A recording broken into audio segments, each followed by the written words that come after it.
Արև ժողովուրդ ջան, ուրեմն այն օրը մի օրով դարձել էի նիկոլական, այսօր էլ որոշեցի ասի մի օրով էլ դառնամ բան, քոչայանական։ Եվ որ ասում են քոչի շուն։ Հա, դե ինչ արեցի, տնից դուրս եկա, արդեն ասես յախի, այսպես թարախ կարիչ հայացքով այսպես դուրս եկա։ Հա, որ ժողովրդի գլխին մի օին բերեմ էլի։ Դե առաջի հերթին ինչ արեցի, բան, սպայկա վերտալյոտով թռապան, գազանանոց, դե մի հատ այռուց կար, հա, այդ այռուծին պիսկեցի, նստեցի վրան մի հատ սելֆի արեցի, յամին բան էլի։ Հետո մտա սաղ խանութներից սաղ ձվերը առա, հա, լսեցի իմ տղյակների պատվալներում, դե որ ես խես ժողովուրդը, ասենք զատիկ չանցկացնի, իսկ կառոննի նոմերը, սա տեսեք ինչ եմ անում, դուրս եկա, փողոցները, մոտենում էի մարդկանց, ասում էի բարև ձեզ, իմ անունը Ռոբա, դե ջոգում եք, ինչի համար, որ ասեմ պրիվետ Ռոբ, ու тут же սատկացնեմ էլի,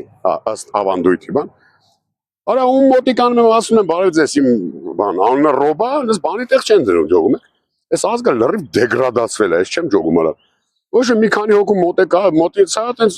հուսահատ վիճակում բան, եկել են մի հատ պարրավա կայնած, մեր պարվա, մի 90 քանի տարեկան, մոտեցա ասում եմ լսի, մորքուր ասում եմ, դու քոչյանի ժամանակ առանց տրուսիկ մայկա ես ծառայել, ես կնիկներ երևի գիժ էր ինչ էր, ֆռած ես անում, վայ, պրիվետ Ռոբ, ասում ահա, настал твой звездный час, старая павлидушка, иди за мной բան, տարակողը մի հատ զուգարան կար պլատնի, 150 դրամ տվեցի, ես պարավին մծրեցի զուգարան, ու սկսեց, քացուս տակ գցեցի, սկսեցի սատկացնել էլի, այնքան տպիմ դարավ մանվելի տուշոնկա, ոչ եմ, բայց ճիշտ ասած ժողովուրդ ջան, ասենք ավելի հետարքերի բան, նիկոլական զոմբի դառնալ էլի, այդ մի օրով որ դարձել է, արա վաբշե ոչ մի բանի մասին չես մտածում ախպեր, հանձնենք, հանգիստ ապրենք ընկեր ջան։